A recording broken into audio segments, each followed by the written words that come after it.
那这个代替来抢国内旅游的市场，7月到9月推出着邮轮式列车的行程，以户外为主。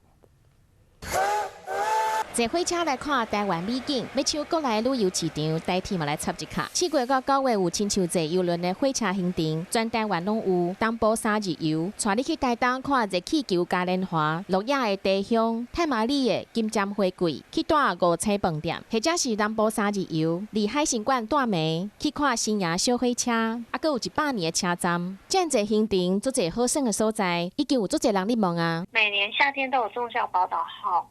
那也会有南回海景跟花东，仲有相较于以往有大幅度的一个成长。亲像坐邮轮的火车行程，包括交通、膳食、住暝、景点，还佫有专人导览。虽然讲行程是户外较济，但是配合安心旅游、防疫新生活。代替表示，除了讲领队会挂喙罨，嘛会帮体温佮消毒，互民众安心。